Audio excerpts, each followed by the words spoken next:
La continuidad del colorado Diego Sanjurjo en el Ministerio del Interior del gobierno de Frente Amplio, que va a asumir en marzo, fue, ustedes saben, una de las novedades más llamativas de la transición en este comienzo de año. Sanjurjo, que es politólogo con un posgrado en Políticas Públicas y Seguridad Ciudadana, y que en este periodo ha sido coordinador de estrategias focalizadas de prevención policial del delito, ya mantuvo varias reuniones con el futuro ministro del Interior, Carlos Negro. En sus primeras declaraciones a la prensa sobre el tema, Sanjurjo destacó el buen vínculo laboral que mantuvo con el doctor Negro mientras este se desempeñaba como fiscal de homicidios. Destacó su experiencia en los temas que ahora deberá manejar como ministro y comentó que ambos tienen una visión compartida de lo que es la seguridad pública y de hacia dónde tienen que ir las políticas en esta materia en nuestro país. El anuncio no cayó bien a todos los dirigentes del Partido Colorado. El ex candidato Andrés Ojeda, ahora secretario general, celebró la continuidad. Sin embargo, desde Vamos Uruguay, el senador Tabaré Viera consideró que la decisión fue un error político. Después de los distintos enfoques que sobre esta cuestión hemos tenido en el programa, hoy en los próximos minutos vamos a conversar con Sanjurjo en torno a este paso y a lo que puede ocurrir en los próximos 5 años. Doctor Sanjurjo, buen día, gracias por acompañarnos. Buen día, Emiliano, ¿cómo estás? Yo mencionaba recién su cargo, coordinador de estrategias focalizadas de prevención policial del delito del Ministerio del Interior. ¿En qué consiste esa responsabilidad? Vamos a repasarlo. En realidad esa es una confusión que no he logrado aclarar nunca. Ese es el cargo que tuve el primer año en el que entré al Ministerio del Interior, 2020. Ya a partir de 2021 voy adquiriendo nuevas responsabilidades. Y a partir de, algún momento de 2021, quizá agosto por ahí, me transformo en coordinador de estrategias de seguridad integrales y preventivas, que ese es el cargo que tengo hasta hoy. Los dos cargos con nombres muy largos. Los dos cargos con nombres muy largos, sí, algo muy típico del Ministerio del Interior.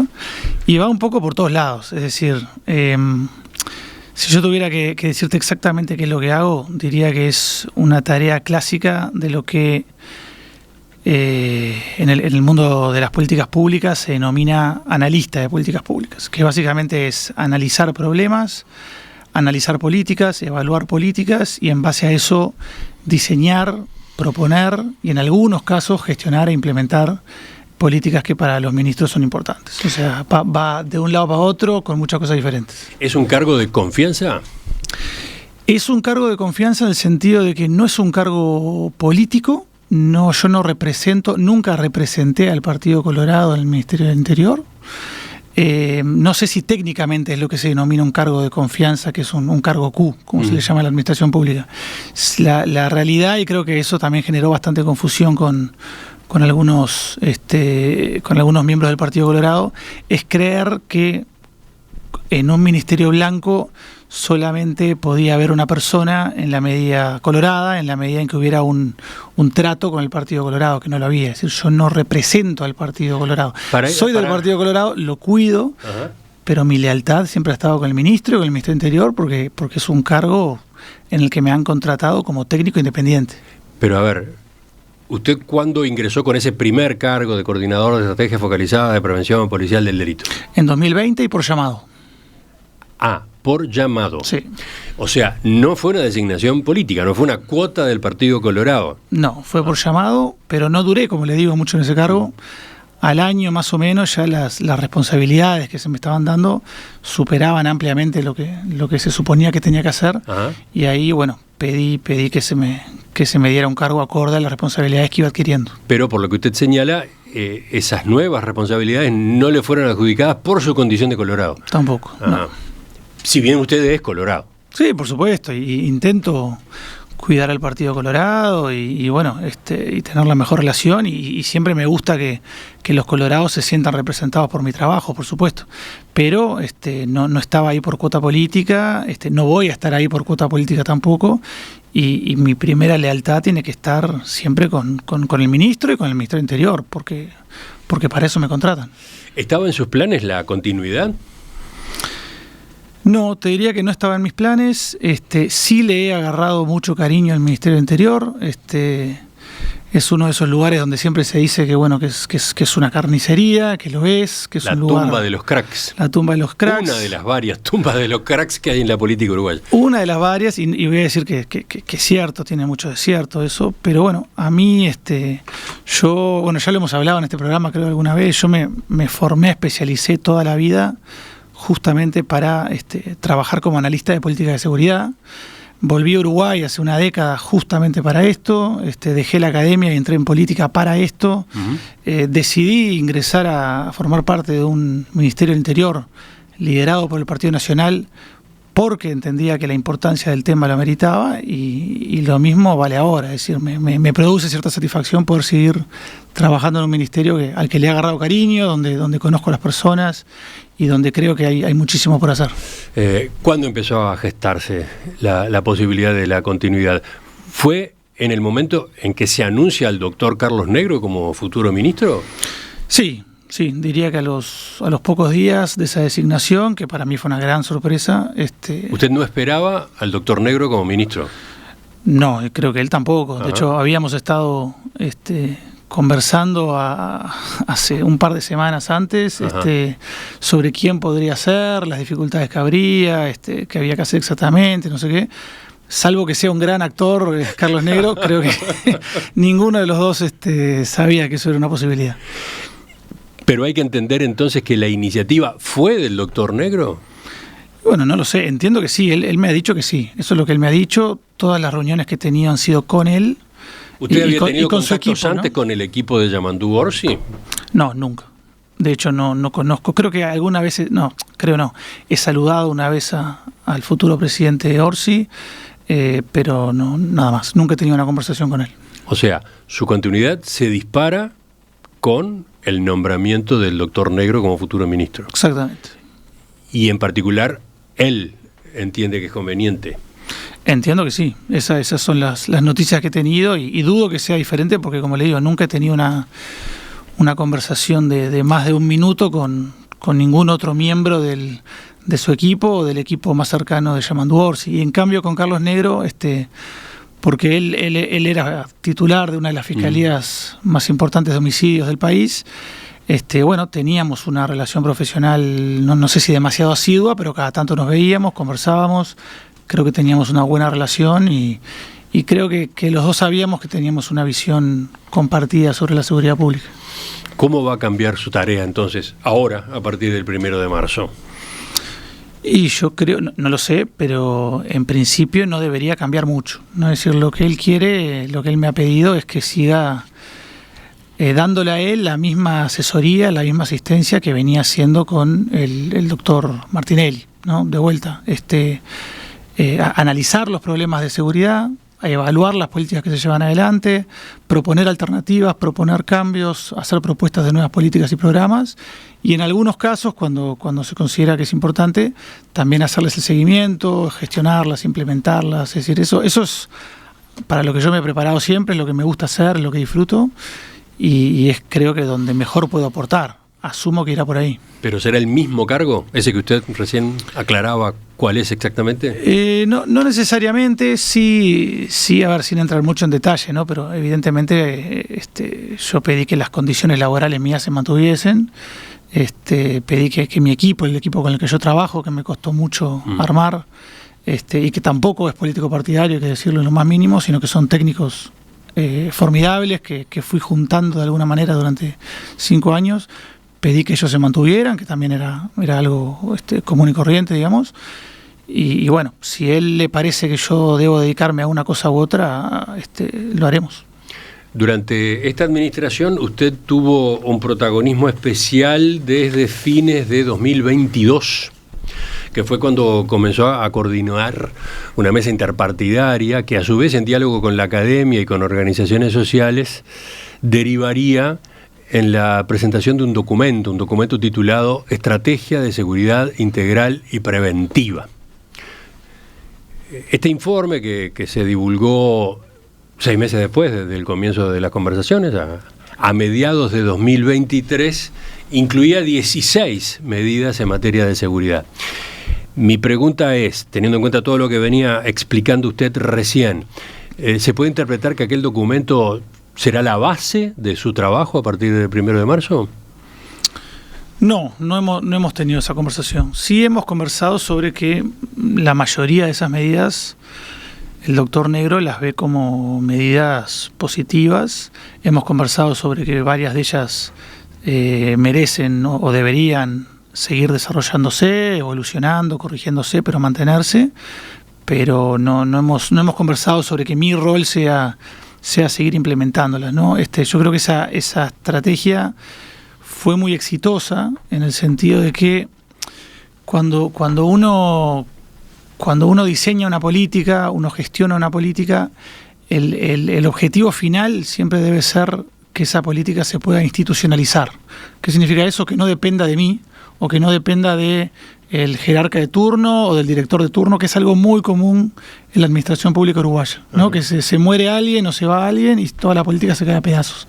En ese sentido, hicimos un esfuerzo muy grande para que la mayoría de esas políticas se institucionalice, no dependa más de mi participación ni de nadie más, y creo que eso es muy, muy bueno. O sea que para usted está claro, para todos, que esa política era una política que iba a continuar en el cambio de gobierno. No digo que tengan que continuar. Eran 16 medidas, algunas, de hecho un par no se implementaron, uh-huh, ¿no? Ahora iremos a ver algunas de ellas, sí. Pero entiendo, por lo que me dijo el ministro, que muchas de ellas le gustan, le parecen interesantes, ya han tenido resultados positivos.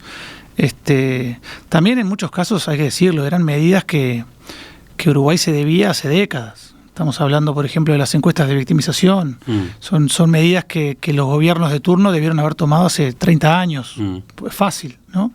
Bueno, los resultados de las primeras van a estar ahora en un par de meses y bueno, creo que no hay marcha atrás en ese tipo de cosas. Aquel documento daba forma al famoso enfoque dual, ¿no? Enfoque dual entre prevención y represión del delito. Eso es importante, digamos, en las conversaciones suyas con el doctor Negro. Mira, no sé si es... No, creo que no es algo importante que hayamos conversado, pero creo que tiene una importancia mayúscula de vuelta, desde el punto de vista de la política pública. Yo no sé si va a haber o no va a haber continuidad en este nuevo gobierno. Eso creo que lo tendrán que decir ustedes en unos años o lo tendrá que decir el ministro. Lo que yo sí puedo decir, como especialista en estos temas, es que una política que no tiene continuidad está prácticamente abocada al fracaso. Cualquier política. Esto vale para vivienda, para economía y para seguridad también. Y uno de los grandes problemas que tiene la política de seguridad, o que tenía la política de seguridad en Uruguay, era que no tenía continuidad, que cada 5 años se hacía un viraje demasiado profundo. Entonces, con el ministro Heber, con el ministro Martinelli, y por mi parte también, nos pareció que era fundamental acabar con eso. Entonces, cuando nosotros empezamos Repito lo que acaba de decir usted, hablaba de Heber y Martinelli. No fue estrictamente el rumbo al comienzo mismo de la administración encabezada por el presidente de la calle Pou, cuando el ministro era Jorge Larrañaga, ¿no?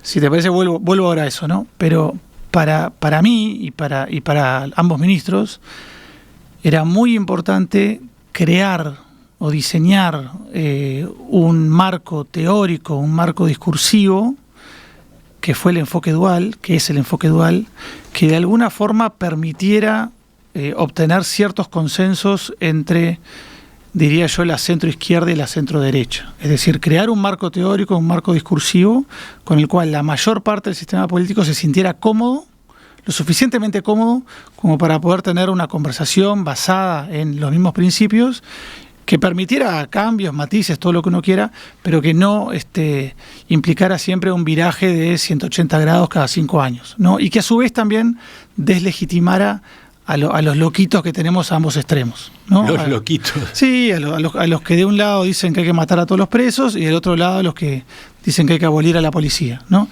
O sea, el enfoque dual estuvo, desde mi punto de vista, pensado justamente para eso, para crear una especie de marco conceptual en el cual la mayoría se sintiera cómodo y pudiéramos continuar de esa manera. Eso no significa que el ministro Negro vaya a empezar a hablar de este tema, capaz que nunca más lo menciona, pero me parece que es importante para darle esa mínima continuidad que tiene que tener una política para poder ser efectiva. Si no hay una cierta continuidad, las probabilidades del fracaso son enormes. y quedó pendiente la aclaración esa a propósito de cuándo se da este giro, digamos, ¿no? Sí, yo creo que sí, hubo un giro, creo que creo que cada ministro tiene su perfil, tiene su forma, tiene su equipo, tiene su forma de entender la seguridad y la gestión, y fueron 3 ministros muy diferentes, sin duda alguna. Creo que en el caso del ministro Larrañaga, la pandemia que nos afectó desde la primera semana, y su muerte prematura no permiten realmente tampoco analizar muy bien cuál era su idea, ¿no? Es decir, creo que no sé ni siquiera si llegó a superar la pandemia, ¿no? Por tanto, realmente no sé muy bien cuál era su estrategia para más adelante, francamente. Lo que sí puedo decir es que esto mismo que estoy diciendo ahora, de la importancia de la continuidad en materia de política pública, se lo recalqué varias veces a los 3 ministros, ¿no? Y también al ministro Negro, con relación a cosas que venían de antes, ¿no? Por ejemplo, te acordarás, Emiliano, que yo en 2019, en la campaña con Ernesto Talvi, di una entrevista una vez que me salió bastante cara, en la cual dije que no todo lo que hacía Bonomi estaba mal. ¿Se acuerda de eso? Sí, absolutamente. Fue una pequeña bomba en mi vida, ¿no? ¿Dónde fue eso? Eso fue en La Diaria, me parece. Uh-huh. ¿No? Seguramente con la experiencia que tengo hoy hubiera usado otras palabras.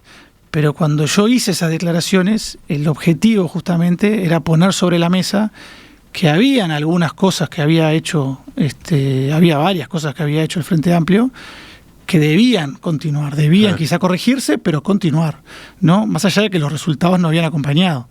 Pero que, como yo veía que la coalición republicana planteaba hacer borrón y cuenta nueva, que quería, dar a entender que no es así, no funciona así una política pública. Si uno hace borrón y cuenta nueva, seguro que te va a ir mal. O sea, es un fracaso asegurado casi, ¿no? Doctor Sanjurjo, una pregunta más antes de la pausa. Y a propósito del documento Estrategias de Seguridad Integral y Preventiva, 16 medidas, el que terminó divulgándose a mediados de 2023. El Frente Amplio participó, digamos, accidentadamente en aquella mesa multipartidaria, ¿no? Asistió solo a una reunión, entregó un documento, un texto, y después se retiró. Entonces, el hecho de que usted continúe en el futuro Ministerio del Interior puede interpretarse como una revisión en la postura que tuvo la coalición de izquierdas en aquel momento. No, yo no me animaría a decir eso lo tendría que decir no sé si el futuro presidente o el futuro o el ministro entrante. Yo no me animaría a decir eso. Sí me animaría a decir que algo que creo que es positivo es que de las 16 medidas que salieron de esa mesa interpartidaria, hubo solo 2 que no pudieron avanzar en lo más mínimo, porque no había realmente un acuerdo y eran de una magnitud que requerían un acuerdo político. Una era la creación de un Ministerio de Justicia, uh-huh, y la otra era la creación de un gabinete de seguridad a nivel de presidencia, ¿no? Y desde mi punto de vista, por suerte, el Frente Amplio entiendo que se propone hacer ambas cosas, ¿no? Entonces, ahora pensaba preguntarle sobre eso. Creo que eso es una buena noticia, pero de vuelta, no tengo ninguna seguridad de que las demás medidas tengan por qué continuar ni nada, pero sí creo que eran buenas medidas y creo que el Frente Amplio haría bien en concretar ambas cosas. No, porque todos recordamos cómo fue la cosa, ¿no? El representante del Frente Amplio en aquella mesa, por lo menos en esos momentos iniciales, fue Gustavo Leal, llevó aquel escrito, pero después pateó el tablero y entendió que no estaban dadas las condiciones para seguir en las conversaciones, ¿no? Entonces... Sí, no tengo mucho más información que esa. Es decir, eso no sé si pateó el tablero, el Frente Amplio participó, Gustavo Leal hizo buenas propuestas. De las 16 propuestas habían 7 que eran del Frente Amplio, de hecho, pero al final sí, no estuvieron de acuerdo en firmar un documento o de apoyar formalmente la estrategia. No sé, creo que lo más sano para el país es mirar para adelante y yo espero que la mayoría de esas medidas se sigan implementando porque son importantes para el país. Enseguida retomamos la entrevista con el doctor Diego Sanjurjo.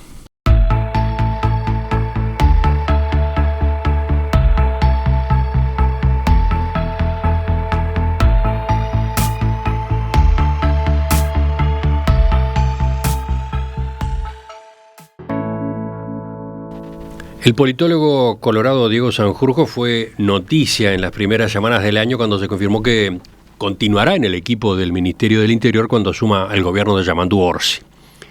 Él destacó de manera pública la experiencia del futuro ministro Carlos Negro en los temas vinculados a seguridad pública y comentó que ambos tienen una visión compartida en esta materia. El anuncio, de todos modos, generó algunos reparos, sobre todo de alguna parte del Partido Colorado.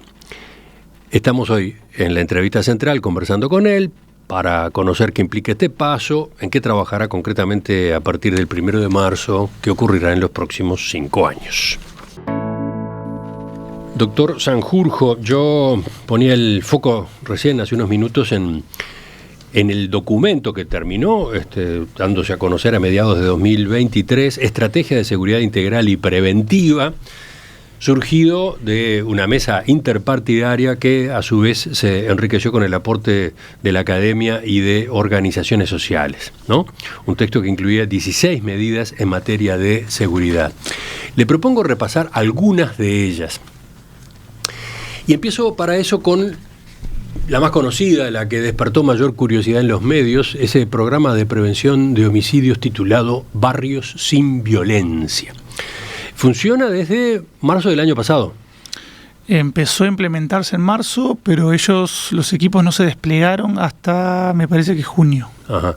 En 2 barrios concretamente, ¿no? No, en 2 grandes zonas. 2 zonas, está bien. Deben ser capaz que 10 barrios. Está bien. Cerro, Casaballe. Esas son las sedes. Claro, hay una sede en el Hospital del Cerro y hay una sede en el Centro de Referencia en Políticas Sociales Aparicio Saravia, que está en Casaballe. Son 2 grandes zonas que incluyen partes de como unos 10 barrios.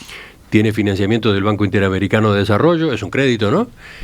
Y se basa en la experiencia de Cure Violence, acumulada en otros países. ¿Cuántos países?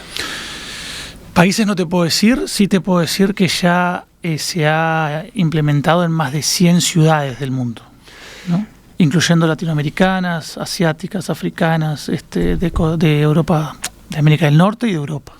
Recordemos, es una iniciativa de mediación comunitaria para evitar que ciertos conflictos terminen en, enfrentamiento violento, heridos y sobre todo en muertes, ¿no? Claro, es entender que, la policía tiene herramientas que son muy limitadas para combatir y sobre todo prevenir la violencia y el delito, ¿no? Es decir, esto yo lo he explicado muchas veces. La policía lo que puede hacer y lo que hace bien cuando está bien gestionada es controlar el delito. Y ese verbo es muy importante, controlar el delito. ¿Qué significa eso?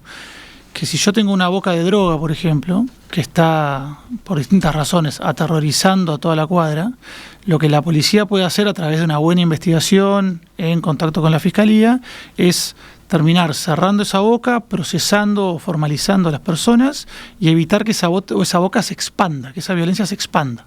Ahora, esa boca no está ahí por casualidad, no está ahí por maldad de nadie, está porque es parte de un mercado ilícito de narcóticos. Entonces hay personas que van a seguir queriendo comprar narcóticos. Entonces a los 2 días o a las 2 semanas va a aparecer una nueva boca en ese barrio, o en el peor de los casos capaz que aparecen 3 que se empiezan a pelear entre sí. Entonces la policía no puede evitar eso. No hay manera, ni en Uruguay, ni en Estonia, ni en Dinamarca, no puede evitar eso.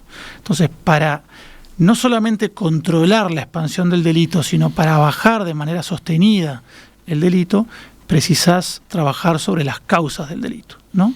Y ahí implica necesariamente trabajar con otros actores, ¿no? Entonces, en este caso, aquellas personas que han estado ya involucradas en el delito, que han pasado por la cárcel, que han sufrido lo que sufren las personas que generalmente participan del delito, son personas idóneas para acceder a las generaciones nuevas y muchas veces evitar que conflictos muy menores que se dan en la periferia de nuestras ciudades se terminen transformando en tiroteos, en muertes, ¿no? Tenemos siempre esta visión muy equivocada sobre que todos nuestros homicidios se dan por guerras entre bandas, cuando en realidad los fiscales y nosotros y la policía sabe que eso pasa, pero es una minoría. La mayoría de nuestros homicidios en Uruguay, diría que la causa es la marginalidad cultural, la falta de capacidades de convivencia, de personas que discuten por un partido de fútbol o porque se acabó la cerveza o porque uno miró al otro mal y terminan matándose. Y eso se puede evitar. La semana pasada recibimos acá en Perspectiva 3 integrantes del equipo de Barrios Sin Violencia, los psicólogos Federico Ugarte y Rosina Artía, y Magdalena Seona, que trabaja justamente como interruptora de violencia. Fue muy interesante el panorama que aportaron. En particular fue muy rica la exposición de ejemplos, ¿no? de situaciones. A mí me encantó la entrevista esa, los felicito por haberla hecho.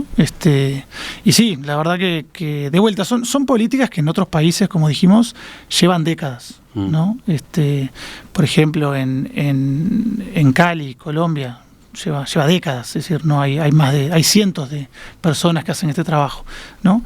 En Uruguay, bueno, a veces llegamos un poco tarde con estas cosas, pero es una política muy innovadora y que es muy interesante, ¿no? Capaz que quienes trabajamos en seguridad estamos un poco acostumbrados a estas situaciones y a las cosas que cuentan, pero bueno, llaman mucho la atención, ¿no? Y obviamente son personas muy valientes, que sobrevivieron a cosas terribles, que cambiaron de vida radicalmente y que hoy se dedican de forma bastante altruista a intentar que otras personas no pasen por lo mismo que pasaron ellas, ¿no? ¿Qué es lo que está previsto con respecto a este programa? Bueno, de vuelta, no quiero hablar por el ministro entrante Carlos Negro, pero por las conversaciones que he tenido con él, entiendo que es un programa que le interesa mucho que continúe, que se siga implementando. ¿Todavía no ha pasado tiempo suficiente como para evaluar resultados siquiera? No, ahora dentro de unos días vamos a tener pronta, yo ya leí el borrador, lo que se llama una evaluación de proceso, que es algo que a mí me gusta incluir en las políticas que ayudo a diseñar. Una evaluación de proceso es cuando un técnico experto, 100% independiente, analiza desde adentro la política y te dice desde su punto de vista qué se puede mejorar, pero en ningún momento te habla del impacto. Para evaluar el impacto está previsto y hay dinero guardado para hacer una evaluación de impacto a finales de 2025. Así que ahí recién sabremos si en el año y medio que va a llevar funcionando, bueno, ha tenido resultados o no. Yo creo que por las cosas que nos cuentan todos los días, por las cosas que nosotros mismos vemos, sería muy difícil que el programa no esté teniendo resultados positivos, porque realmente hay situaciones que son muy críticas. Bueno, en la entrevista conocimos ejemplos de situaciones, de crisis entre vecinos, en los que se había logrado efectivamente cortar una escalada, ¿no? Totalmente. Y también me acuerdo que cuando este tema estaba siendo discutido, ¿no? Y con mucha crítica por parte de muchos actores del gobierno y de la oposición, una de las personas que más lo apoyó abiertamente y públicamente fue justamente Carlos Negro, porque él y los demás fiscales de homicidio de Montevideo veían lo mismo, veían que la mayoría de los homicidios que ellos tenían que investigar no eran por parte de bandas criminales que se mataban entre sí, ni mucho menos. Eran siempre por cuestiones, no siempre, pero casi siempre, por cuestiones muy banales que nosotros dos arreglaríamos conversando, pero que en estos contextos sociales se arreglan a los tiros. Sí, había casos hasta, no sé cómo llamarlo, estremecedores, ¿no? De un enfrentamiento que se iniciaba entre dos madres de niños, por una pelea entre niños, a su vez, ¿no? Sí. Y que pudo haber terminado de la peor forma. Sí, creo que la situación de marginalidad que tenemos en muchas partes de nuestro país dan lugar a ese tipo de situaciones. Pero usted decía, todavía es pronto para sacar conclusiones, se va a trabajar en eso. Ahora, ¿qué pasa con la posibilidad de extender esta experiencia, que vaya más allá de estas zonas que recién mencionábamos? Y bueno, esa es una decisión evidentemente política, ¿no? Yo de vuelta, desde mi punto de vista técnico, a los pilotos, esto es un programa piloto, son en total unas 30 personas trabajando en este piloto. Hay que darle tiempo de funcionar, hay que hacer una evaluación de proceso que ya está casi finalizada, hay que hacer una evaluación de impacto cuando le toque y a partir de ahí hay que tomar decisiones, ¿no? Si es un error tomar decisiones sin evidencia, sin datos, de vuelta. Hay que entender que que los problemas de violencia que tenemos se desarrollaron, se conformaron, se crearon durante décadas, muchas décadas, capaz que incluso siglos, ¿no? No se pueden solucionar en 5 años. O sea, eso el que lo diga está faltando la verdad. Otra medida que figura en el documento y que está en proceso, fue mencionada hace un rato por usted, la realización de encuestas de victimización, en una tarea coordinada entre el Ministerio del Interior y el INE, el Instituto Nacional de Estadística. ¿Cuánto va a cambiar la gestión en seguridad a partir de estas encuestas? Y bueno, ese va a ser otro tema, un tema más que tenemos que técnicos, políticos y medios de comunicación aprender a gestionarlo. ¿Por qué te digo esto, Emiliano? Porque si las denuncias y los datos que publica el Ministerio del Interior se prestan para la discusión política, para la política berreta, las encuestas de victimización se prestan todavía más. Sí, acabamos de pasar por el último informe, ¿no? Que dio a conocer el Ministerio del Interior la semana pasada. Ya se planteó de nuevo el debate político sobre los números, sobre esos números. Claro, ¿Qué pasa con la encuesta de victimización en ese sentido, dice usted? Primero, Uruguay debió haber hecho encuestas de victimización con periodicidad anual o bianual hace por lo menos 30 años, que deberíamos tenerlas. Como no las tenemos, nunca las quisimos hacer por el riesgo político que conllevan sus resultados. Y por eso tenemos solamente estadísticas de denuncias. Denuncias de delitos. Que, ojo, no es nada menor. Sí. Es decir, en Dinamarca también se presentan las denuncias y la gente confía en las denuncias. Es un indicador perfectamente legítimo y que representa también una parte importante de la realidad del delito. Pero se tiene que complementar con encuestas de victimización. En ese sentido, nosotros pusimos en marcha 2 instrumentos adicionales que se hacen en paralelo. Por un lado, uno que es un módulo de victimización en la encuesta continua de hogares del INE. Esos resultados van a ser publicados en febrero, el 13 de febrero. Por primera vez el INE va a dar a conocer resultados de una encuesta de victimización, pero no es la nacional, es una de la encuesta continua de hogares. Ese va a dar unas cifras, ¿está bien? Que son tan legítimas como las denuncias, pero complementan a las denuncias. ¿Qué? En pocas palabras, ¿qué es la victimización? Básicamente le preguntan a la ciudadanía, a personas encuestadas, les preguntan si han sufrido un robo, un hurto, el robo del vehículo. Si dicen que sí, le preguntan si lo denunció, ¿no? Y se le pregunta de tal manera que se pueda saber a ciencia cierta si es que realmente denunció o si solo cree que denunció. Y luego también esa encuesta pregunta por la confianza o la inseguridad que siente en su barrio. Esas son las únicas 3 preguntas de ese módulo de victimización. Esos resultados, desde febrero de este año, van a estar cada 6 meses. O sea, cada 6 meses el INE va a publicar, o debería publicar, si el próximo gobierno lo continúa, debería continuarlo, creo yo, va a tener esos datos. En paralelo las denuncias. Luego hay un tercer elemento, que es sin duda el más ambicioso, el más también es el más caro, que es lo que se llama encuestas nacionales de victimización, que lo que está en la resolución firmada por el presidente es que se deberían hacer por lo menos cada 2 años, porque tiene un costo elevado. Esto es algo parecido a lo anterior, se le pregunta a casi 10.000 uruguayos si han sufrido delitos, si han sufrido violencia, qué tipo de violencia, cómo sienten la inseguridad en sus barrios, cómo la sienten ellos, qué piensan de la policía, qué debería hacer la policía, qué debería hacer el Estado. Es una encuesta mucho más larga, capaz de 30 a 40 minutos, que da una riqueza muchísimo mayor, evidentemente, que la anterior, ¿no? Pero por los costos que conlleva hacerla, seguramente yo aspiro a que se haga cada 2 años, ¿no? Ahora, ¿dónde está el problema acá? Ambos instrumentos lo que van a intentar encontrar es la cifra negra del delito, es decir, el delito que no se denuncia. Entonces, cualquiera de los dos va a decir que en vez de 17.000 rapiñas denunciadas, hubo a lo mejor 100.000. Eso no significa que las denuncias estén mal. Eso es la madurez que tenemos que empezar a tener los uruguayos, también los medios de comunicación. Entender que una cosa no deslegitima a la otra, ¿no? Generalmente, cuando aumenta el delito, aumenta la gente que denuncia. Y cuando baja el delito, baja la gente que denuncia. Entonces vamos a tener, por un lado, 20.000 denuncias de rapiñas, por otro lado, una encuesta continua de hogares que va a decir que hay 80.000 rapiñas, y vamos a tener una encuesta nacional de victimización que va a decir que hay 90.000 rapiñas. Sería espectacular que las 3 subieran o bajaran de manera paralela, ¿no? Pero bueno, no lo sabemos, lo sabremos. el publicar el hacer una, no sirve para nada, porque no tenés nada con qué comparar, ¿no?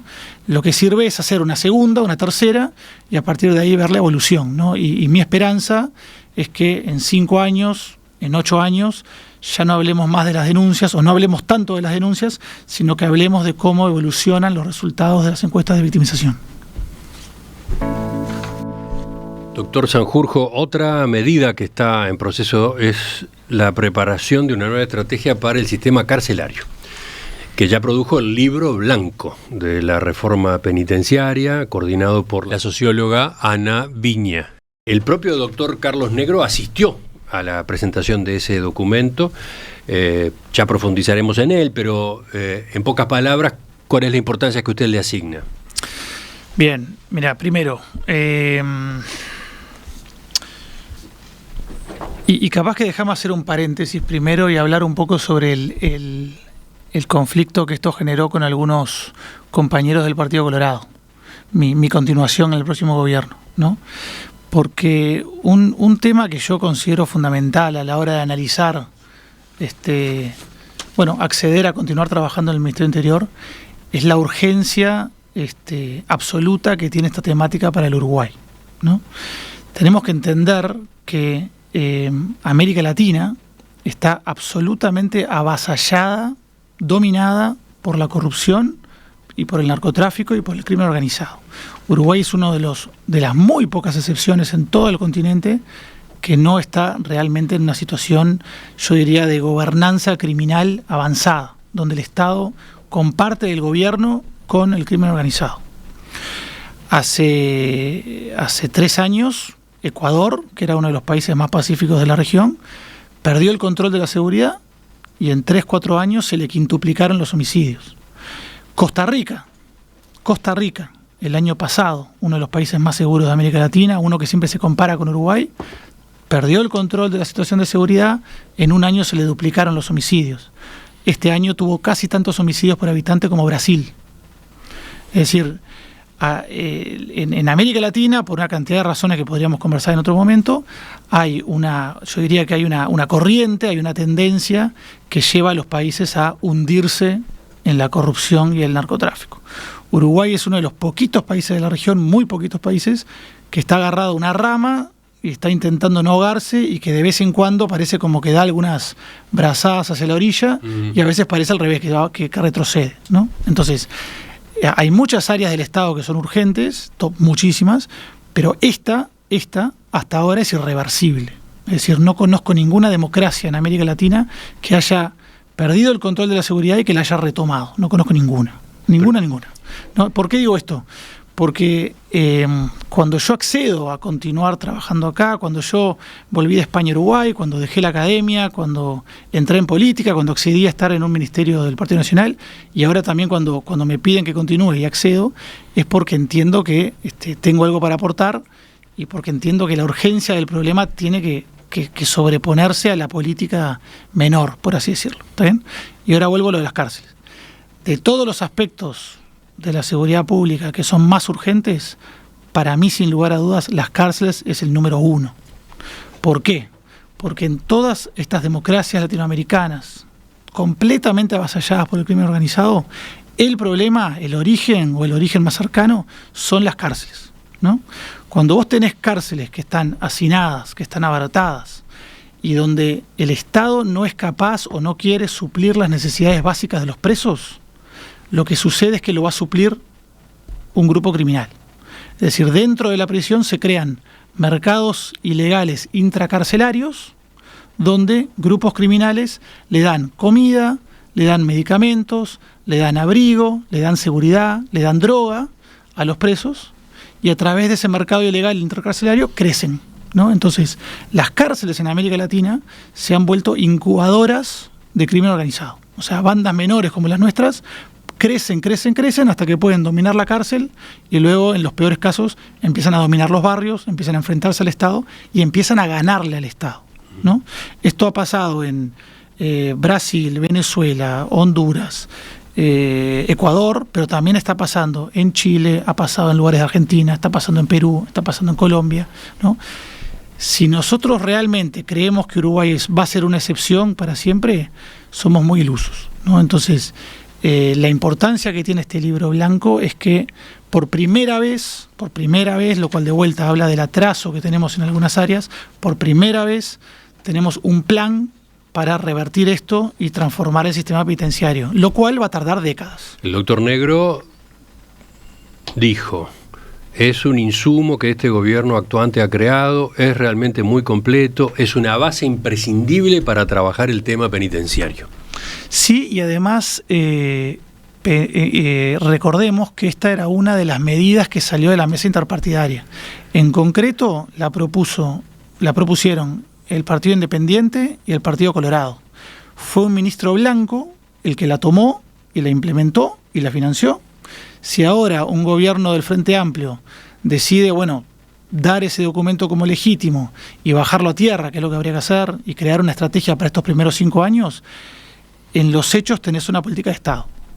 En los hechos todos los partidos políticos participaron, ¿no? Más allá de que nunca se haya firmado un documento, ¿no? Entonces, creo que tiene un valor muy importante. Es también, hay que decirlo, lo quiero decir, es un documento muy valiente y rescato la valentía del ministro Martinelli en esto, porque si uno lee ese documento, y sobre todo el diagnóstico, es una bomba. O sea, no es un documento que hable bien de nuestras cárceles, sino al revés, es un documento que pone el énfasis en todo lo que se hace mal, en todo lo que falta, en todas las carencias enormes que tenemos, y no es cualquier ministro que se anima a publicar algo así y ponerle su firma. Teníamos los informes periódicos del comisionado parlamentario para el sistema carcelario, muy crudos en esta materia, ¿no? Claro, pero justamente esa herramienta, que es muy buena, la del comisionado parlamentario, la tuvimos que crear porque los gobiernos nuestros no eran capaces de admitir las cosas que hacían mal, ¿no? Uh-huh. Este es un documento que es nuestro, es del Ministerio del Interior, y dice, la verdad que esto está muy mal y acá hay mucho para cambiar, ¿no? Y no se limita al diagnóstico.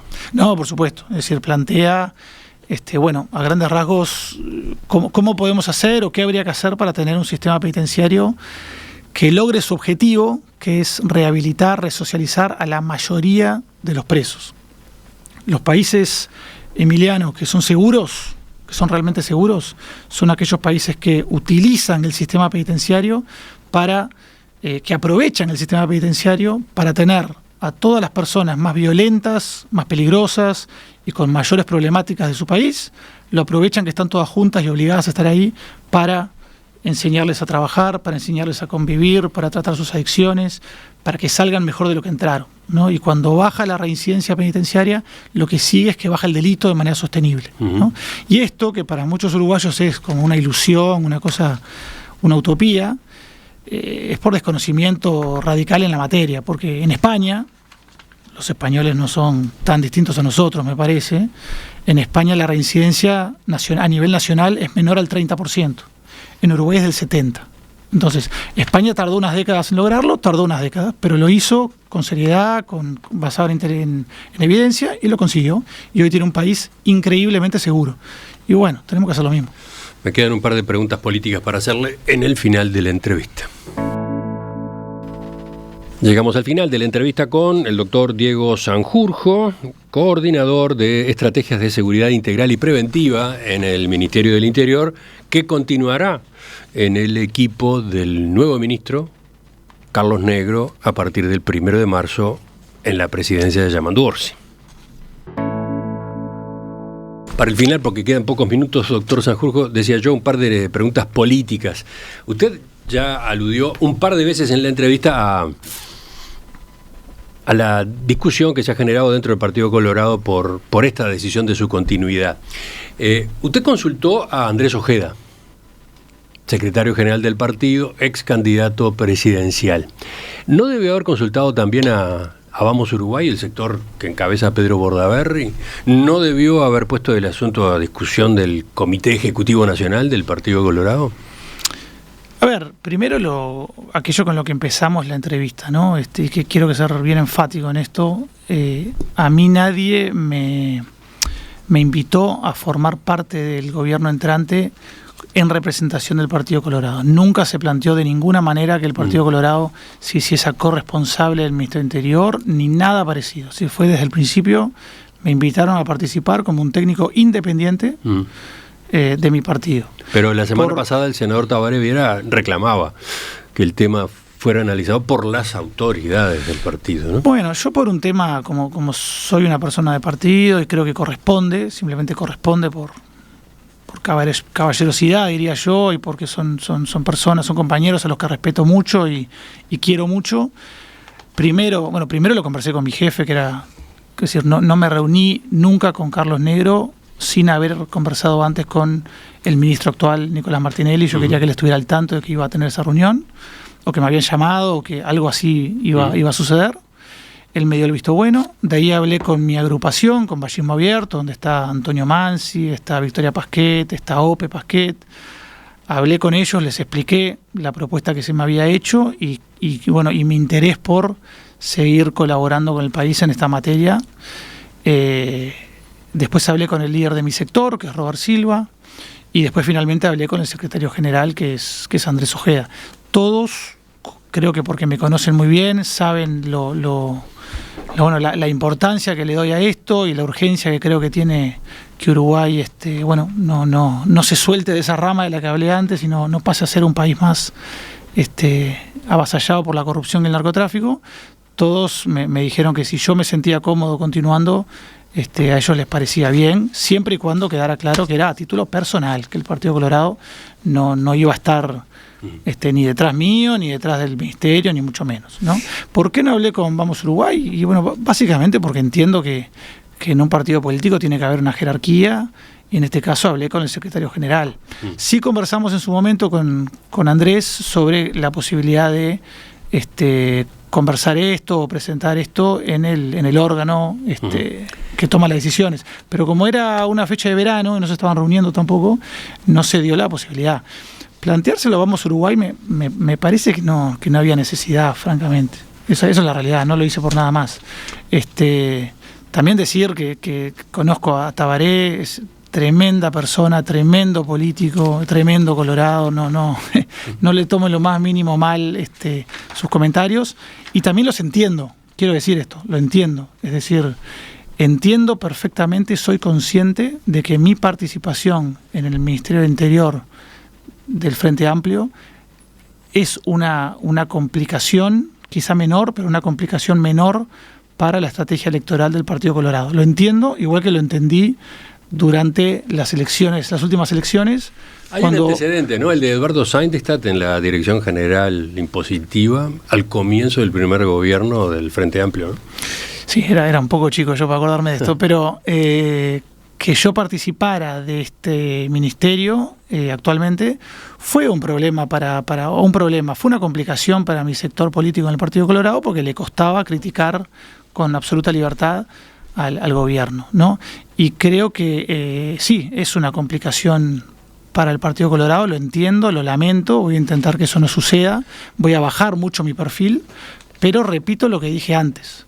Lo que a mí me gustaría explicarle a Tabaré Viera y a otros políticos del Partido Colorado que salieron públicamente a plantear sus diferencias con esto, es que en los países vecinos ya no están asesinando a hombres jóvenes de la periferia, están asesinando a políticos, a sus hijos, a sus mujeres, a sus parejas, a periodistas, a fiscales y jueces. Entonces, si un ministro, sea blanco o sea del Frente Amplio, cree que yo puedo aportar y quiere que yo lo ayude en su gestión, para mí no solo es inmoral, sino que simplemente no podés decir que no. O sea, hay algunos temas que como sociedad tenemos que entender que son infinitamente más importantes que la vida de los políticos y la pelea electoral, me parece a mí. Lo último, además de su continuidad, la semana pasada se confirmó oficialmente la del director nacional de policía, José Azambulla, y el subdirector ejecutivo, Efraín Abreu. ¿Cómo ve esa señal? Muy buena. Muy bueno. No, vuelvo a lo que dije antes. Bueno, primero que son excelentes profesionales los dos. Los felicité. De hecho, tengo que ser franco, no había escuchado todavía lo de Efraín Abreu, pero los felicité sí al director nacional, a Zambulla. Son excelentes profesionales que han trabajado además con muchos gobiernos y siempre lo han hecho muy bien. Tienen perfiles muy adecuados para esa tarea. Y vuelvo a lo que dije al principio, ¿no? La continuidad en las políticas públicas es clave. Pero ¿se puede llegar a dar un paso más todavía? ¿Que vayamos a una política de Estado en materia de seguridad ciudadana? Yo creo que no. Es decir, esto lo digo como politólogo. Yo creo que Uruguay, cuando tiene políticas de Estado, no son aquellas que nos planteamos como, bueno, todos firmamos un documento y nos abstenemos de la crítica. Lo que tenemos que lograr, y eso fue el intento que hicimos con este enfoque dual, es tener una política en la que haya vasos comunicantes, ¿no? Donde todos por lo menos podamos discrepar dentro de las mismas bases, ¿no? Ahora, yo no... Sí podemos tener un acuerdo multipartidario básico, algo así. Y algo así, algo muy básico es imprescindible. Es decir, una zona de intersección que abarca todo el sistema político. Es decir, cuando hablamos de continuidad en el Ministerio de Economía no le sorprende a nadie, por ejemplo, ¿no? Y bueno, y en seguridad tampoco debería pasar, no debería pasar. Eso no significa que no se puedan cambiar las personas, cambiar las políticas, cambiar los programas.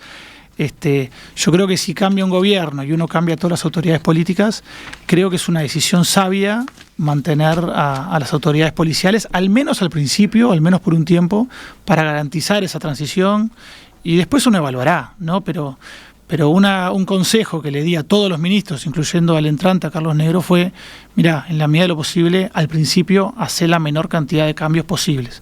Y cuando estés sentado en el sillón, conozcas a las personas, veas qué está sucediendo, ahí empieza a cambiar todo lo que te parezca, ¿no? Pero no lo hagamos del principio porque te puede salir mal. Y si se descontrola la situación de seguridad, no es como que se descontrole la vivienda o se descontrole no sé qué otra área. Es muy grave y capaz que es irreversible. Doctor Diego Sanjurjo, gracias por acompañarnos esta mañana. Muchas gracias a ustedes. Volvemos a conversar en cualquier momento.